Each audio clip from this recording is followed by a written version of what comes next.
Hello, welcome to Bhanumathi Guru kitchen. எப்படி இருக்கு மழை? எல்லா ஊர்லேயும் ரொம்ப சேஃபாக இருங்க. ரொம்ப மழையில் நனையாதீங்க. அவசியம் இருந்தால் மட்டும் வெளியே போங்க, இல்லைன்னா தயவு செஞ்சு போகாதீங்க. இப்போ இன்னைக்கு வாழைத்தண்டில் ஒரு கூட்டு பார்க்க போகிறோம். வாழைத்தண்டை நான் கட் பண்ணி தண்ணியில் போட்டு வச்சுருக்கேன். இந்த மாதிரி சின்ன சின்னதாக நார்லாம் எடுத்துட்டு இந்த மாதிரி ரொம்ப கருக்காமல் இருக்கிறதுக்காக தண்ணியில் போட்டு வச்சுருக்கேன். அது உங்களுக்கு எப்படி கட் பண்ணணும்னு தெரியும்னு நினைக்கிறேன். ஒரு ஒரு மாதிரி அதை இப்படி நீட்டமாக இருக்குது, அதை ரவுண்டாக கட் பண்ணி அதை ஒரு நாரை எடுத்துட்டு அதுக்கப்புறம் சின்ன சின்ன பீசஸாக நான் கட் பண்ணி வச்சுருக்கேன். இப்போ அது கூட்டு பண்ணுறதுக்கு துவரம்பருப்பையும் ஒரு கப் நல்லா வேக வச்சுருக்கேன். துவரம்பருப்பு வேக வச்சாச்சு. ஒரு 100 கிராம் பருப்பு எடுத்து வேக வச்சாச்சு. இப்போ இதுக்கு கொஞ்சம் கூட்டுன்றதுனால மிளகு போட்டு கூட்டு பண்ணுறோம். இதுக்கு நம்ம கொஞ்சம் வறுத்து அரைச்சி பண்ண போகிறோம். ஸ்டவ் பற்ற வச்சுருக்கேன். இதில் ஒரே ஒரு சும்மா வறுக்கிறதுக்காக கொஞ்சமாக எண்ணெய், இவ்வளோ போதும். ஒரு 1/2 டீஸ்பூன் எண்ணெய் போட்டிருக்கேன். இதில் ஃபஸ்ட்டு மிளகு 1 டீஸ்பூன். மிளகு போட்டு பண்ணும்போது ரொம்ப சூப்பராக இருக்கும் வாழைத்தண்டு கூட்டு. மிளகு 1 டீஸ்பூன். உளுத்தம்பருப்பு, இது கண்டிப்பாக உளுத்தம்பருப்பு சேர்க்கணும், அப்போ தான் ஒரு நல்ல ஒரு மணமாக இருக்கும். உளுத்தம்பருப்பு ஒரு 1.5 டீஸ்பூன். கடலைப்பருப்பு அதே மாதிரி ஒரு 1.5 டீஸ்பூன். ஜீரகம் ஒரு 1/2 டீஸ்பூன். ஜீரகம் ஒரு 1/2 டீஸ்பூன். மிளகாய் நல்லா ஒரு 4 மிளகாய். இது வேறு சேர்த்துருக்கோம், பெப்பர் வேறு சேர்த்துருக்கிறதுனால நம்ம இப்போ அதை கொஞ்சம் நல்ல மிளகு போட்டிருக்கும் போது காரம் நல்லா கம்முன்னு இருக்கும். ஆனால் ரொம்ப நல்லாயிருக்கும். அது கோல்டு காஃபி இருக்கிறவங்களுக்கு சாப்பிட்றதுக்கு ரொம்ப சூப்பராக இருக்கும். இப்போ இதை வறுத்துட்டு இது கொஞ்சம் 2 நிமிஷம் தான். இது வறுத்துட்டு கொஞ்சம் தேங்காய் பூ போட்டு வறுத்துக்கலாம். இது இன்னும் சிவப்பால் கடலைப்பருப்பும் உளுத்தம்பருப்பும் கொஞ்சம் சிவக்கணும். கொஞ்சம் கொஞ்சம் தான் போட்டுறதுனால சீக்கிரமாக சிவந்துடும். அது கரெக்டான பதத்தில் நம்ம செவந்து எடுத்தால் தான் நல்ல ஒரு கம்மன்ற அது பருப்பு வாசனை நல்லாயிருக்கும். முன்னாடியே எடுக்கக்கூடாது, தீயை விட்டும் எடுக்கக்கூடாது.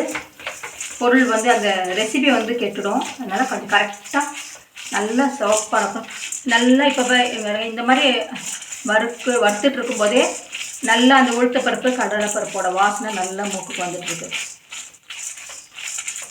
கொஞ்சம் ஓரளவுக்கு செவந்துடுச்சு. ஓகே, நல்லா கரெக்டான இது வாசனை நல்லா வருது. இப்போ நம்ம நல்லா தேங்காய் ஒரு 2 டேபிள் ஸ்பூன் தேங்காய் போட்டுக்கலாம். மிளகும் போட்டிருக்கு, மிளகாயும் போட்டிருக்கிறதுனால தேங்காய் கொஞ்சம் அதிகமாகவே சேர்த்தா நல்லாயிருக்கும். 2 டேபிள் ஸ்பூன் தேங்காய் போட்டிருக்கேன். இதை நம்ம மிக்ஸி ஜாரில் போட்டுட்டு இப்படியே நம்ம எப்படி இது வாழைத்தண்டை வேக போட போகிறோம் அப்படியே. ஏன்னா அது வெந்துட்டுருக்கிற சமயத்தில் நம்ம அரைச்சிட்டு வந்துடலாம். இது இப்போ நான் இது ஜாரில் போட்டுக்கிறேன்.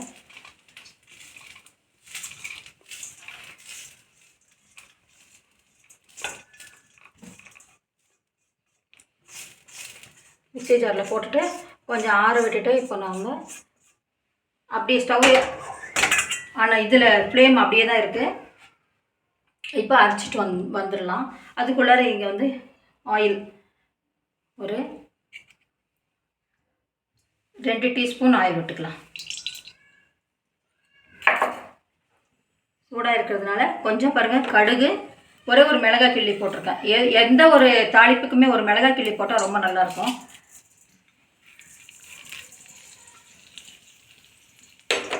மிளகாய் அப்புறமா கடுகு நல்லா வெடிச்சதுக்கப்புறமா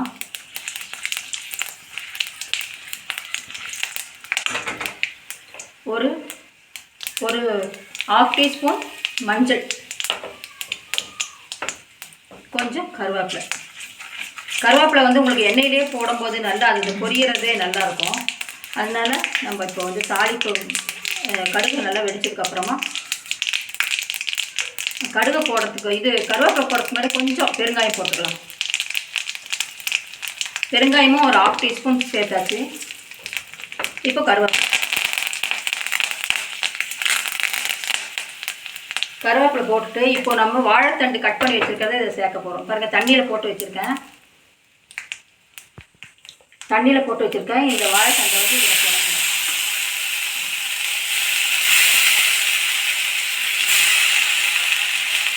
வாழைத்தண்டு எவ்வளோ நல்ல ஒரு இது ஃபைபர் இருக்குது. முடிஞ்ச அளவுக்கு டாக்டர்ஸ் வந்து அது சேர்த்துக்க சொல்கிறாங்க. வயிற்றில் இது இருந்தால் கூட, அது கல் இருந்தால் கூட அது கரைச்சிடும். அந்த அளவுக்கு மருத்துவ குணம் இருக்குது வாழைத்தண்டில். அதிகமான ஃபைபர் இருக்குது. ஃபைபர் கண்டென்ட் அதிகமாக இருக்கிறத சேர்க்கும்போது நம்மளுக்கு உடம்பு ஹெல்த் ப்ராப்ளம் வந்து நிறையவே குறையும். நிறைய ப்ராப்ளத்தை வந்து சால்வ் பண்ணும் இந்த ஃபைபர். அதனால் இப்போ பாருங்கள், இப்போது வாழைத்தண்டு இதில் போட்டாச்சா. இப்போ ஒரே ஒரு நிமிஷம் இதில் வந்து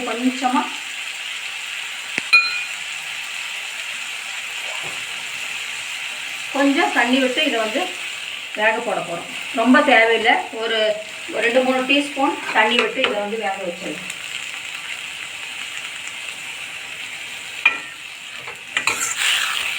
இது வேகிறதுக்குள்ளே வாழைத்தண்டு வந்து சீக்கிரமாகவே வெந்துடும். இது வேகிறதுக்குள்ளே மிக்ஸி ஜாரில் போட்டிருக்கிற அந்த மசாலாவை அரைச்சிட்டு வந்துடலாம்.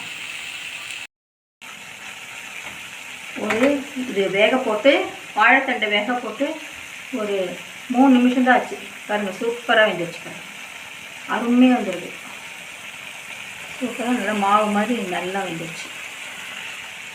இதுக்கு தேவையான உப்பு இப்போ சேர்த்துடலாம். இந்த ரெசிபிக்கு தேவையான உப்பு சேர்த்துடலாம். அதுக்கு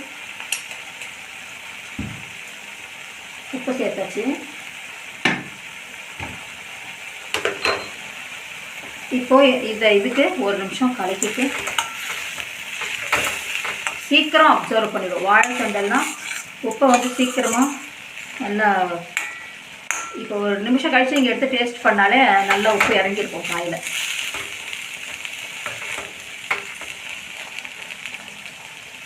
அருமையாக வந்துருக்கு.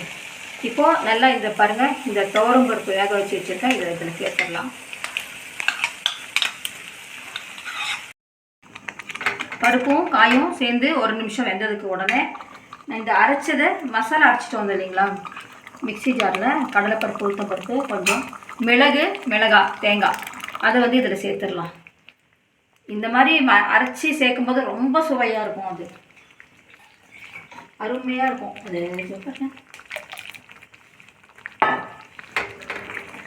பொடியை போடுறத விட இந்த மாதிரி நம்ம ஃப்ரெஷ்ஷாக மிளகு, அந்த உளுத்தம்பருப்பு வாசனை, மிளகு வாசனை, மிளகாய் புதுசாக வறுத்து போட்டிருக்கிறது எல்லாம் கம்மகமான வாசனை இருக்கும். தேங்காய் வேறு நல்லா சேர்த்துருக்கோம்.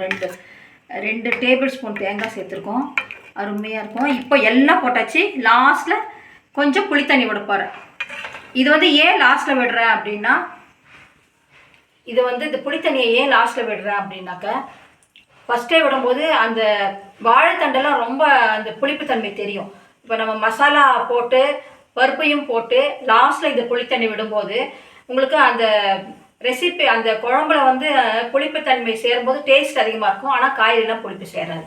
அதனால ஒரு 2 டேபிள் ஸ்பூன் புளித்தண்ணி, ரொம்ப கிடையாது, ஒரு 2 டேபிள் ஸ்பூன் புளித்தண்ணி விட்டாச்சு. பாருங்கள் எவ்வளோ கம்மன் கெட்டியாக எவ்வளோ சூப்பராக இருக்கு பாருங்கள். இது சாப்பாடு விட்டு சாப்பிடும்போது நான் எவ்வளோ காய் போட்டேன், எவ்வளோ பருப்பு போட்டேன் எல்லாமே நீங்கள் பார்த்தீங்க. அந்த மசாலாவும் அரைச்சி விட்டதும் 4 மிளகாய், கொஞ்சம் 1 ஸ்பூன் மிளகு இதிலேருந்து அரைச்சி விட்டேன். எவ்வளோ குவான்டிட்டி ஆகிருக்கு பார்த்தீங்களா. குவான்டிட்டி நல்லா ஒரு 4 பேர் 5 பேர் சாப்பிட்ற அளவுக்கு சூப்பராக ரெடி ஆகிருக்கு பாருங்கள்.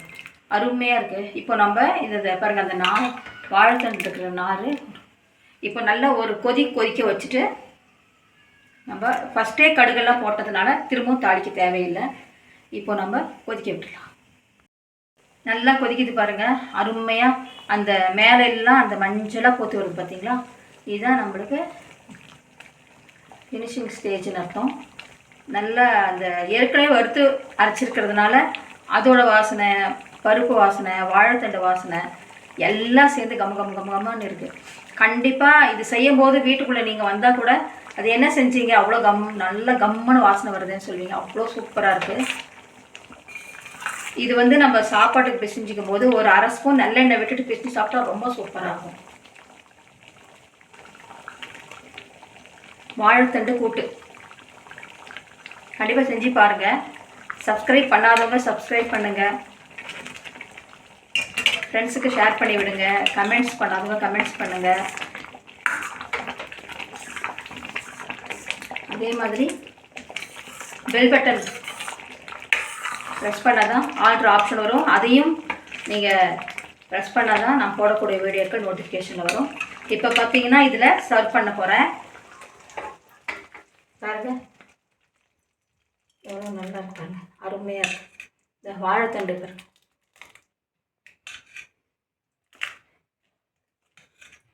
நீங்களே சொல்லுங்கள் இதில் எவ்வளோ நல்ல பசி நேரத்தில் சூப்பராக சாப்பிடலாம். இது அருமையான ஒரு வாழைத்தண்டு கூட்டு ரெடி ஆயிடுச்சு. இது வந்து பாருங்கள் ஒரு புரோட்டீன், இது வந்து ஃபைபர் அதிகமாக இருக்கிற ஒரு காய் வாழைத்தண்டு கூட கல்லையும் சேர்த்து இது பண்ணி இது பொரியலுக்கு பதிலாக நம்ம இப்போ மழை காலம் நம்ம வந்து வெளியே போக முடியாத சூழ்நிலையில் இந்த மாதிரி நம்ம நைட்டே ஊற போட்டு கடலை சுண்டல் செஞ்சால் எவ்வளோ ஹெல்த்தியான ஒரு ஃபுட்டு ரெடி ஆகிடுச்சு. ரசமும் கூட செஞ்சுருக்கேன். எல்லோரும் சாப்பிட்லாம் வாங்க. நோட் பண்ணி எல்லோரும் பார்த்துட்டு லைக் பண்ணுங்கள். தேங்க்ஸ் ஃபார் வாட்சிங்.